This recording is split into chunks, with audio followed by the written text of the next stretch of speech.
Welcome to the Find My New Life podcast. I'm Christopher Lapine, spiritual liberation author and speaker. This podcast brings you inspiration, hope, and answers for how to live a modern, God-centered spiritual life. It will help you have a more direct, deeper experience of God, find more happiness, and live your incredible God-given destiny. You can find all my podcasts, as well as videos, books, and more at findmynewlife.com. So, let's get started with today's show. Hi, this is Chris Lapine. Welcome to my third podcast, God Without the Garbage, Removing the Roadblocks to Your Human Birthright. So, good morning, good evening, good night, whatever time you're listening to the podcast. I'm so glad you're here. It's a real privilege to share this with you and to be on the journey together. Today's podcast is really about getting the God you deserve. Right now, you are probably not satisfied with the God you're getting, the experience, the ideas around God, and certainly in our popular culture, there's a lot of resistance to the idea of God, but I'm guessing that you're listening to this podcast because you are looking for a different experience of God than you've been getting. And it's really also not only about getting the God that you deserve, but also getting the destiny you deserve. You may not be happy with the life you're having right now, the experiences, the outcomes. And so it's not only about, finding the God that you really deserve, and also it's about getting the kind of life that you deserve, the kind of spiritual life that you deserve. I think that we all start this journey, at least I certainly did, with a dissatisfaction. Dissatisfaction maybe about ourselves. Certainly about the world around today. Most of us can agree that it's going through a very, very, very difficult time, and we want to see it get better. There are just so many problems. So I think that these things lead us to dissatisfaction. These things lead us to want to search for the real God. But through it all, I really want you to remember, please remember that you are precious. You have a unique value in this universe. You have a unique identity, a unique personality. You have a unique set of gifts. You are in a unique circumstance. So all of these things together is a set of opportunities and gifts and capabilities that are really gifts to you, and you deserve the best God that you can find that's going to help you on this life journey. So I want you to understand there is hope for the future. You may be in a situation in your life where you are going through very great challenges. You may be frustrated with an addiction, with a negative partner, with abuse, with being unemployed, with war, with climate change, whatever it is, God has a role to play in this. And really, we want the best kind of God we can get to deal with this situation. I think all of us come with those essential inner questions about what's going on. Certainly, who am I? Why am I here on earth? What am I supposed to be doing in my life? Why is my life the way it is? How can I be a better person? What's the purpose of the universe? What is really going on? Why is the world the way it is? Why is there so much suffering and confusion? Why do I have this hunger? And I'm sure you do too. Why do you have this hunger inside to be more, to grow, to keep going? Why is this there? that's so much a part of what makes us humans. Lots of questions. We all have numerous questions about this, but I really want to reiterate that you do have value. There is hope for the future. And really what's needed for us on this journey is to keep an open, fearless mind. You're going to have to chart your own path on this, but you're going to have help every step of the way with really the kind of God that you're looking for. I really want to reassure you of that, no matter what experience you've had. So the real key to finding the kind of God you deserve, God without the garbage, is to first keep an open mind.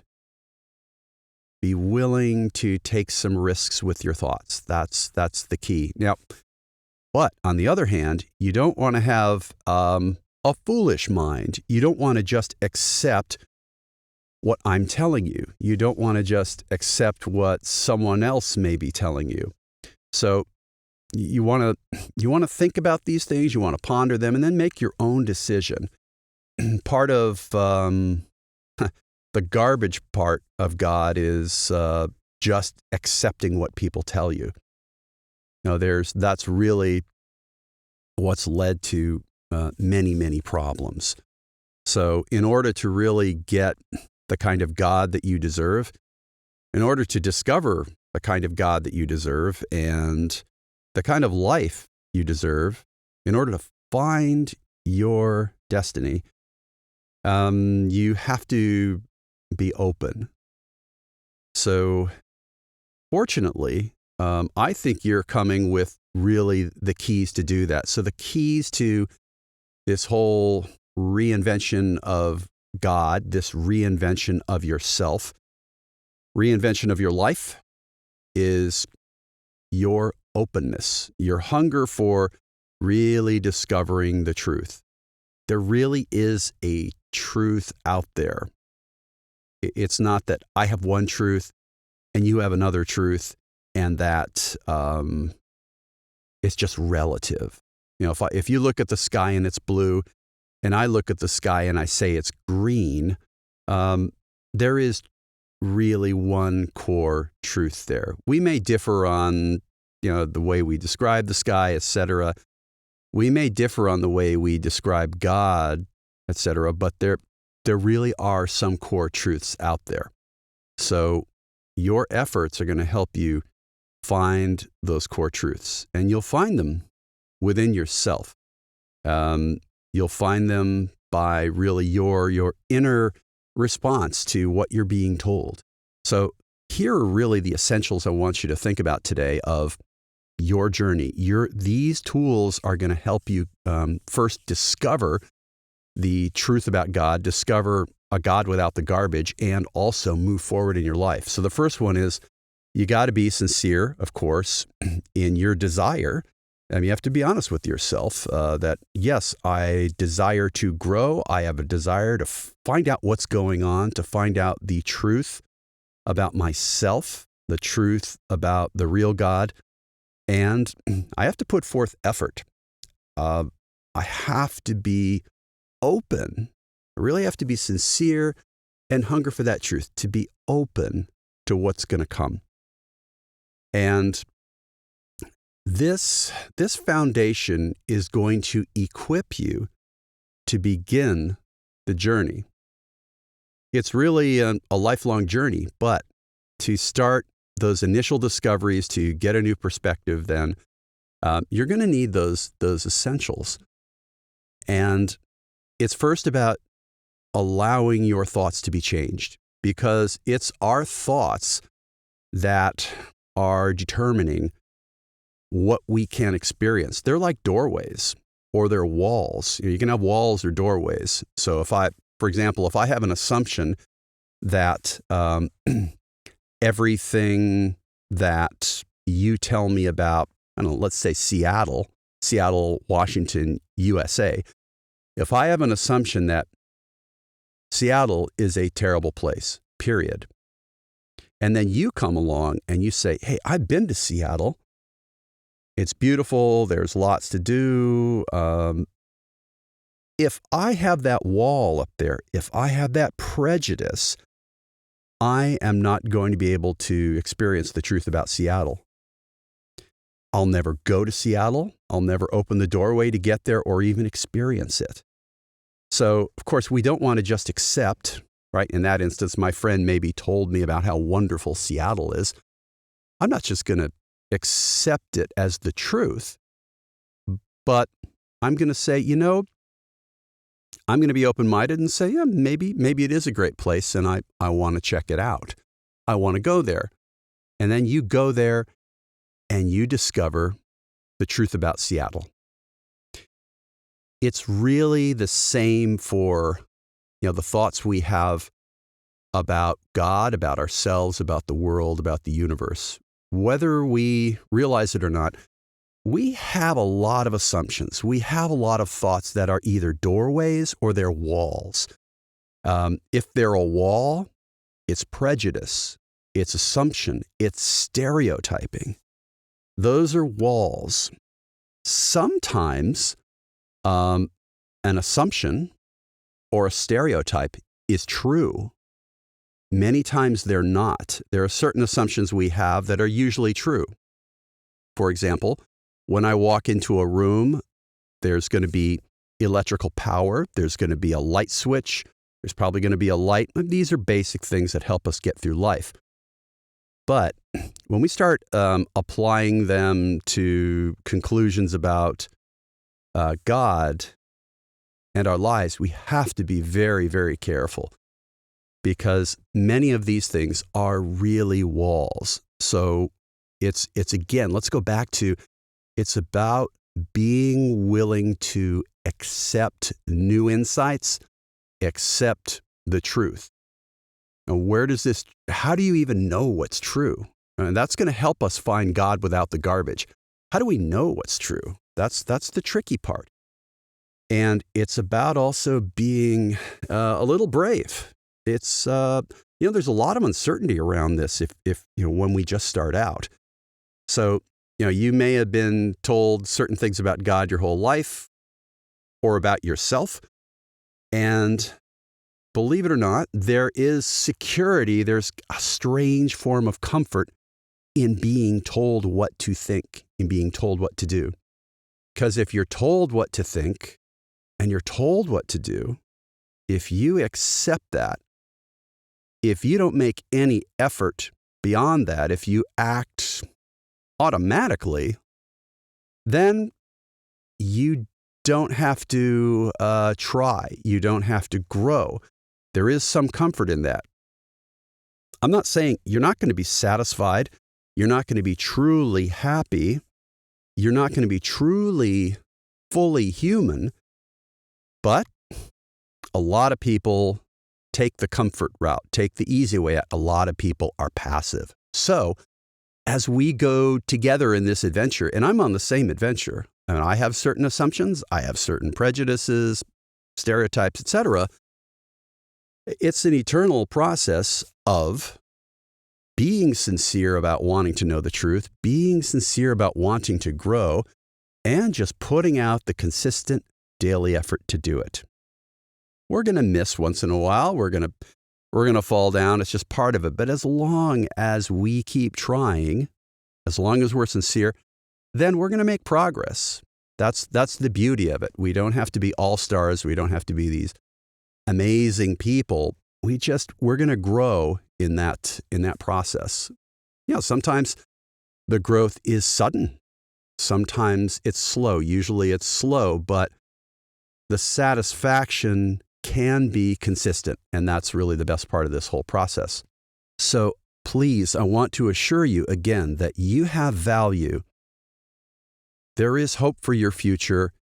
You are going to discover the answers to the questions you have. You're going to discover a better life.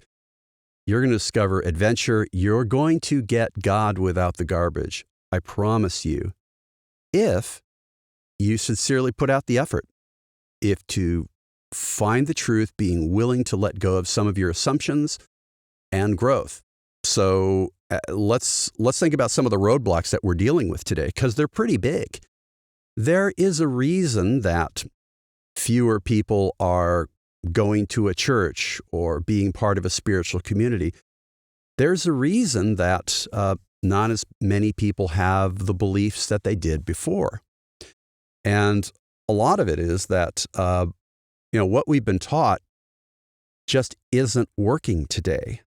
We're not getting the nourishment, we're not getting the power, we're not getting the direction we need to live in the modern world. Many of the things that we were taught as children, our spiritual, religious upbringing, we don't think is working today. It's just not doing it for us. We've got a lot of distractions, that's for sure. The media, the complexity of life, the way things are changing so quickly, the relativity, different opinions, it's bewildering at best. It's exhausting, and it's self-destructive at worst. So we've got a lot of things to deal with. We've had a lot of negative experiences, a lot of garbage. I'll call it the garbage. We've had God with garbage, God buried under piles and piles of garbage. I assure you, there is a truth about God that you will discover when you put out the effort.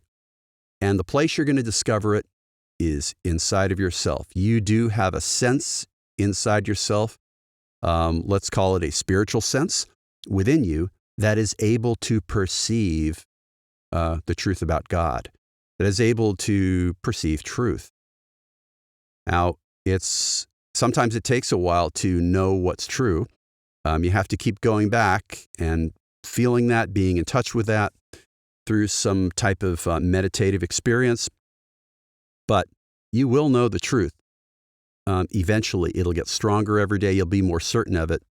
You just have to let that grow, again, through your effort, through your sincerity, because it's really about removing a lot of these layers of thoughts and assumptions and stereotypes. Now, think of the negative experiences that you may have experienced or other people have. Let's just think about it for a minute. If we look at traditional religion, the biggest thing right now is we're finding that a lot of religious institutions have abused their power. A lot of them. We know through the ages there have been, wars, the accumulation of money and power, persecution, etc. Today, it seems even more obvious.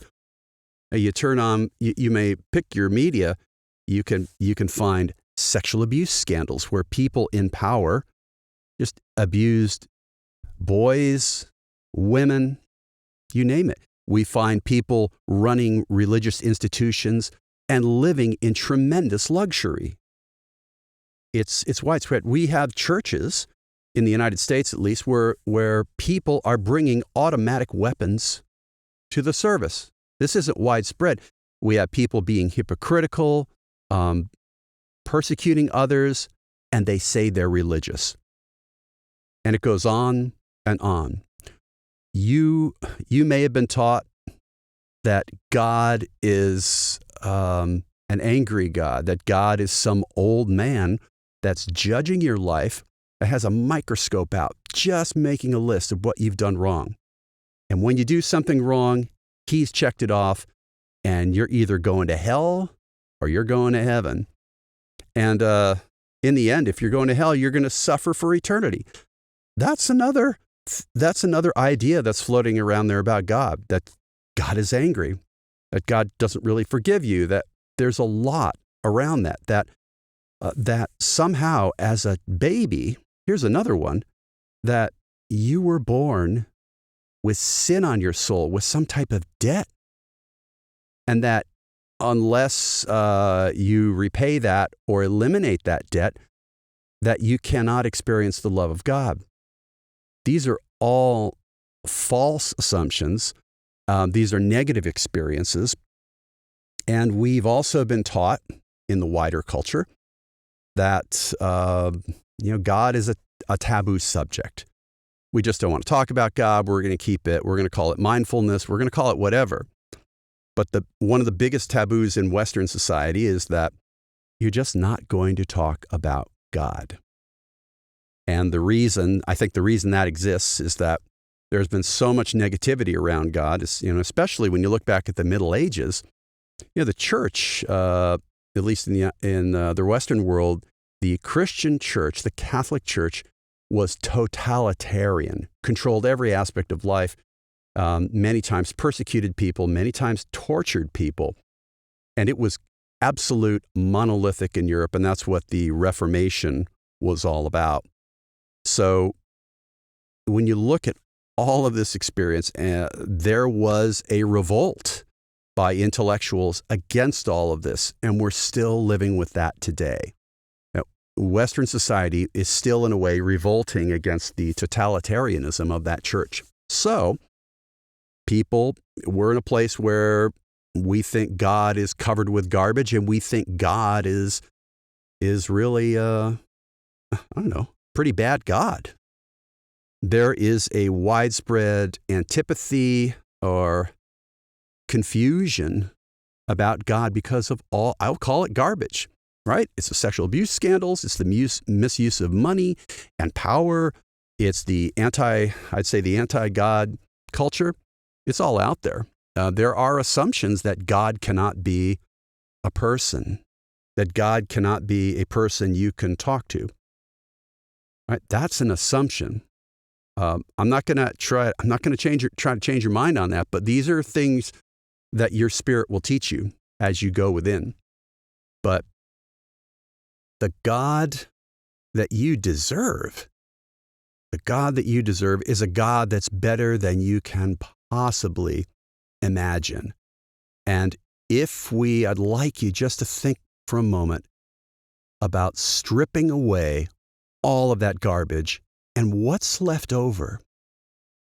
God has to be better than our negative assumptions about God. Think of it. God, if we go back, whether you believe in the Big Bang or not, there is a point in time, if we go back far enough, when there was no universe. There had to be something before the universe was even created. There had to be a first cause of everything. Okay, we had a Big Bang. What was before the Big Bang? What was before all that? And if we go back to that,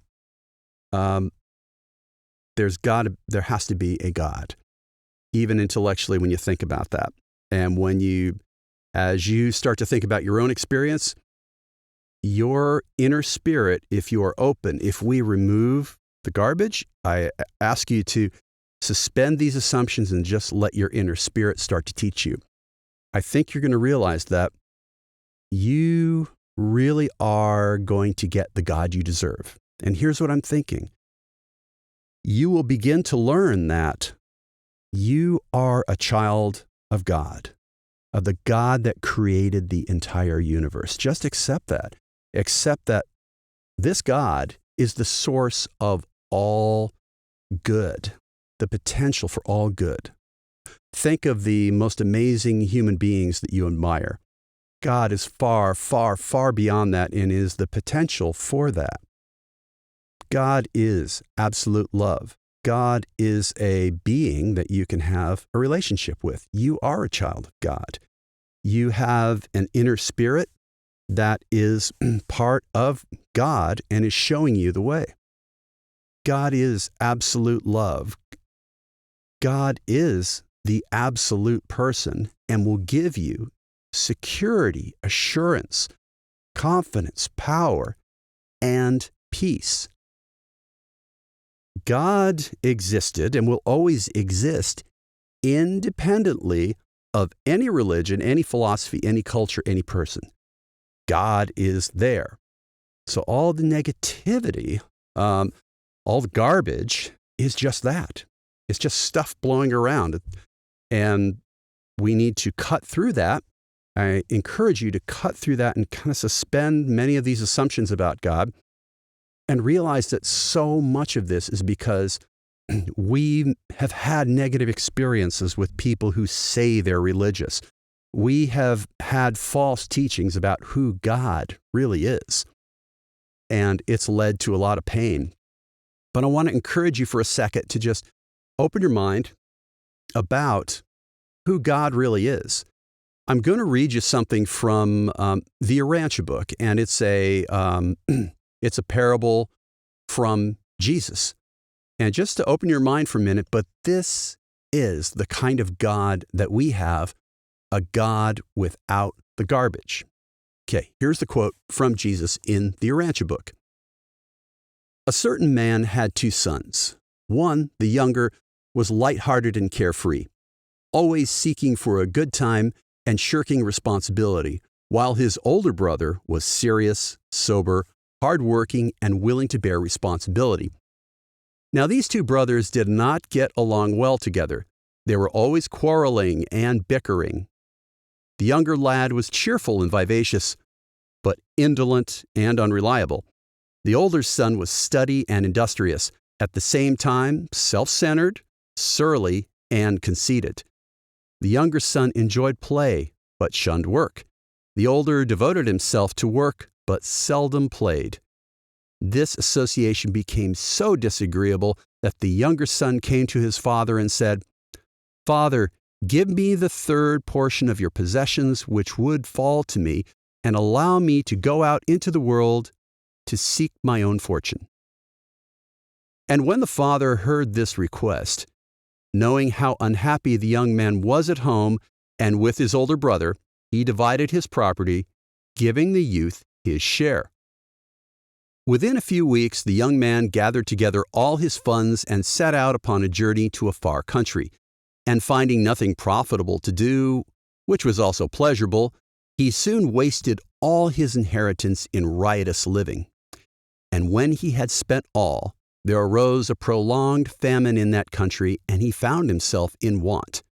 And so, when he suffered hunger and his distress was great, he found employment with one of the citizens of that country, who sent him into the fields to feed swine. And the young man would fain have filled himself with the husks which the swine ate, but no one would give him anything. One day, when he was very hungry, he came to himself and said, "How many hired servants of my father have bread enough and to spare, while I perish with hunger, feeding swine off here in a foreign country? I will arise and go to my father, and I will say to him, 'Father, I have sinned against heaven and against you. I am no more worthy to be called your son. Only be willing to make me one of your hired servants.' And when the young man had reached this decision, he arose and started out for his father's house. Now, this father had grieved much for his son. He had missed the cheerful, though thoughtless lad. This father loved this son and was always on the lookout for his return, so that on the day he approached his home, even while he was yet afar off, the father saw him and, being moved with loving compassion, ran out to meet him, and with affectionate greeting he embraced and kissed him. And, after they had thus met, the son looked up into his father's tearful face and said, 'Father, I have sinned against heaven and in your sight.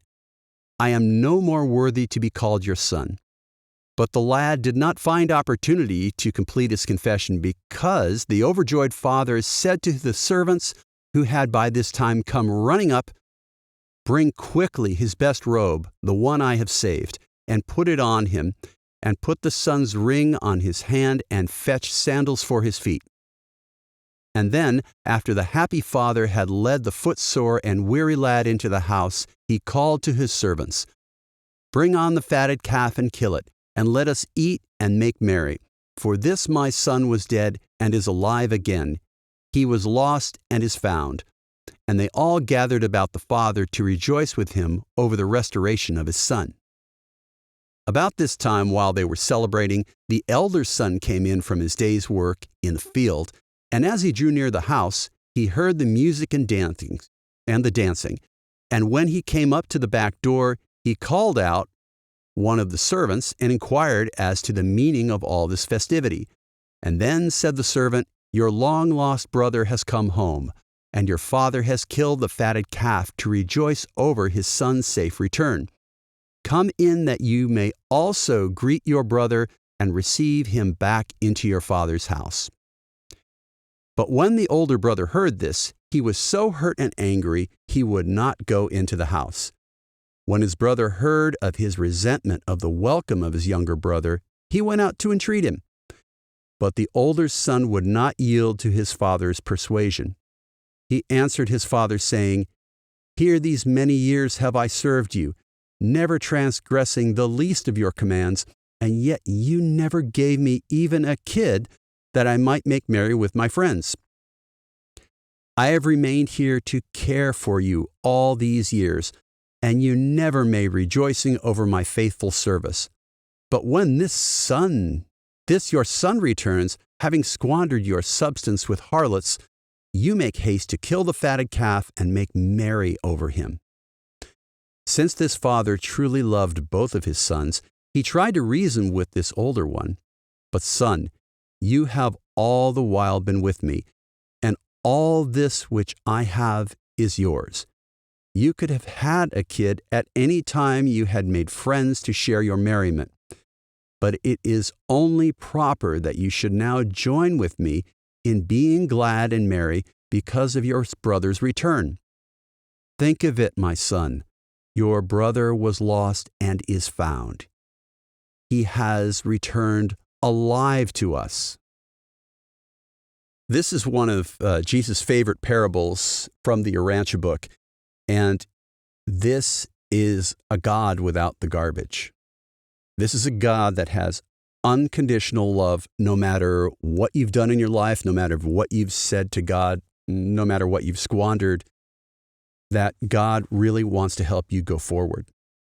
And it's no matter what situation you're in, no matter what you're suffering, your confusion, God will help you be happy in that situation. That's the kind of God that we have. God does not belong to any church or organization. God is not part of any religion, doesn't belong to any religion. God is not controlled by any religion. Religions are a human institution, invention, a belief system about the experience of God, or based on different teachers. So when we strip all that away, you're left with your one-to-one experience with God. And as you build this experience, this can be an experience of God without the garbage. The garbage of the negative experiences you've had, the garbage of what religions have done in the name of God, the prejudices, the assumptions, the scandals, the misuse of power, the abuses, etc. God is not part of that. God does not condone that. The real livers of spirituality are people who are responding directly to the will of God, to the leading of the Spirit within, and they're showing good fruits in their lives. They're helping people, they're being kind, they're being balanced, they're being selfless. The original, when we think about Jesus, the original religion of Jesus is a religion of service, of serving others, of helping other people grow, to have a better world. It is a religion of a God without the garbage. It is a one-to-one experience of you and your dear, loving God. Please understand that God is not a man. God is not a human. God is not a woman. God is beyond gender. God is beyond, God doesn't include any of the negative aspects of human beings.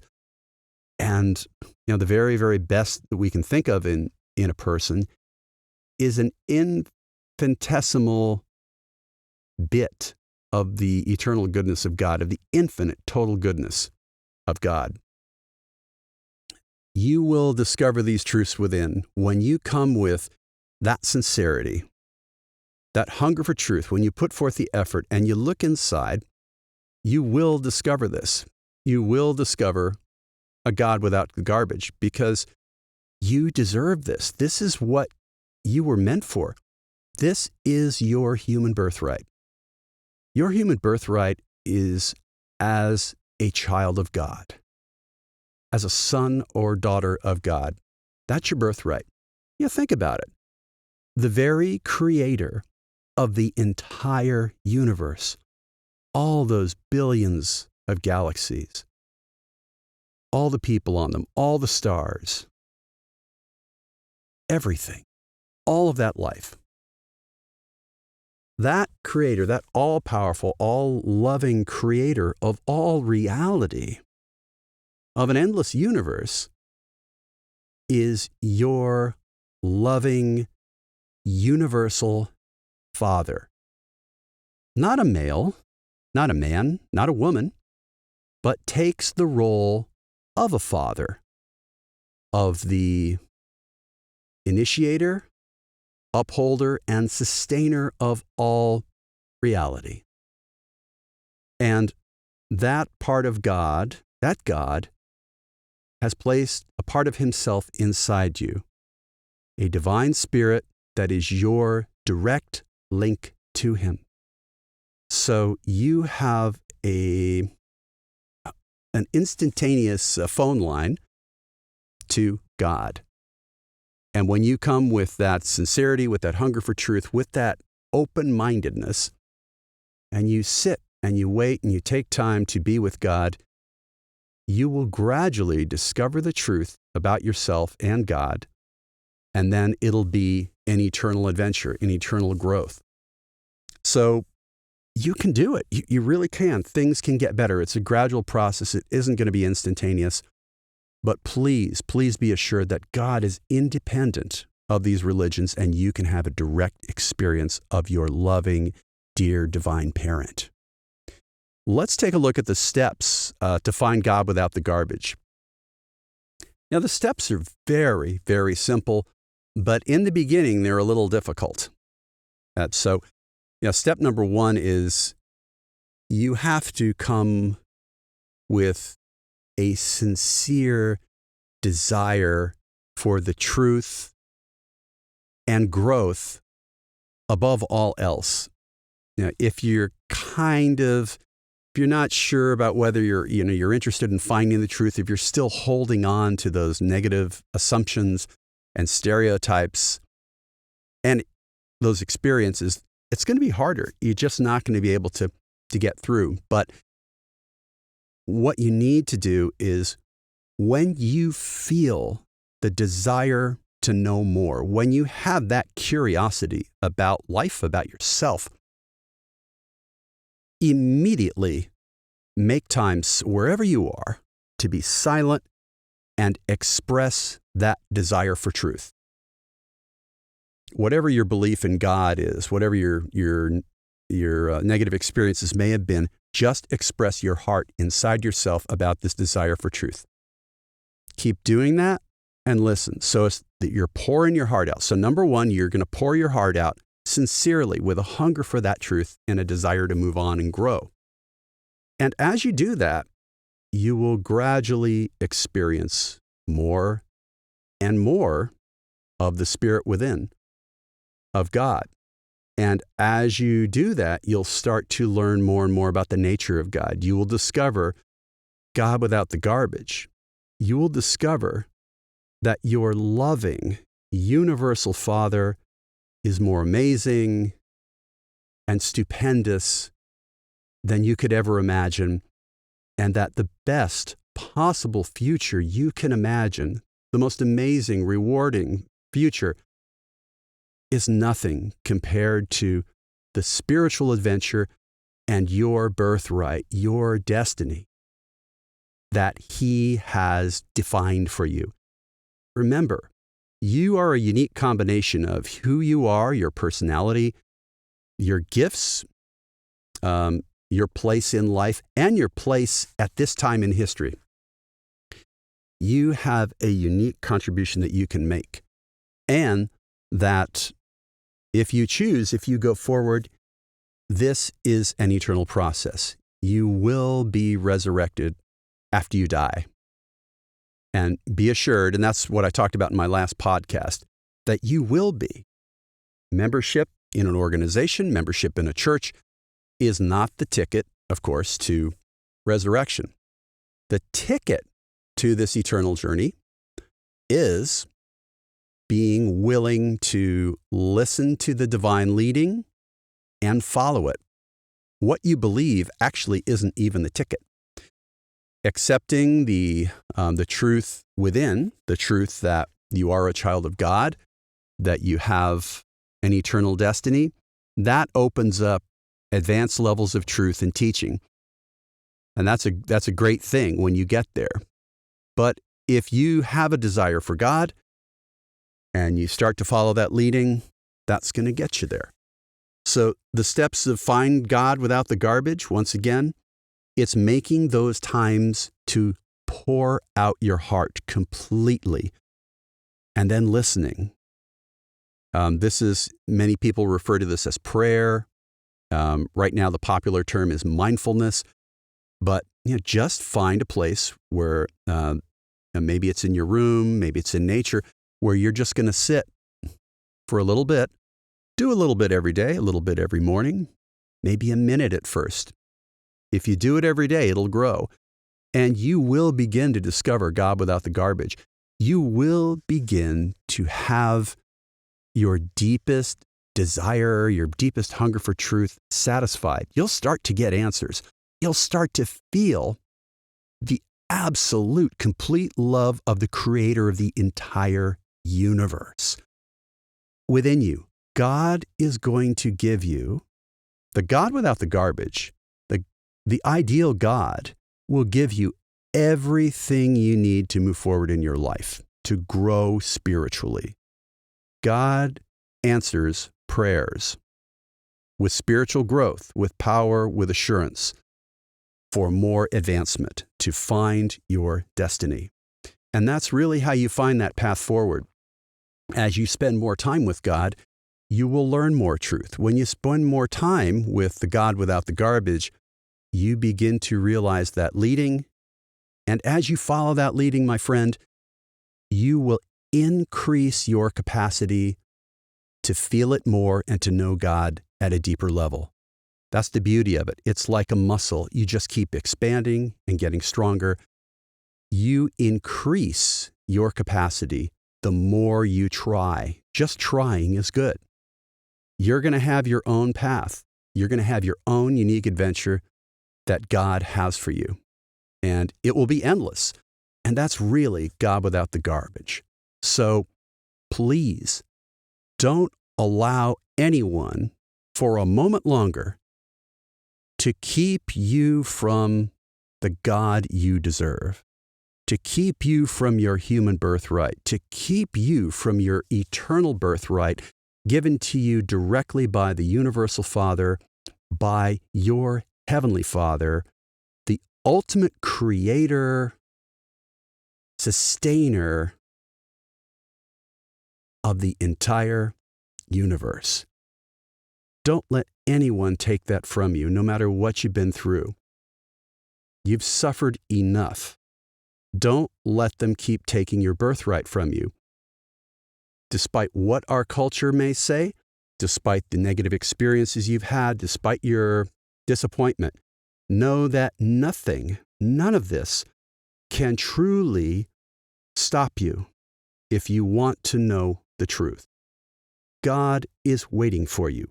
Your loving, loving parent is waiting for you and has everything you need within. The Spirit He has given you is the absolute source of inspiration, of confidence, of truth.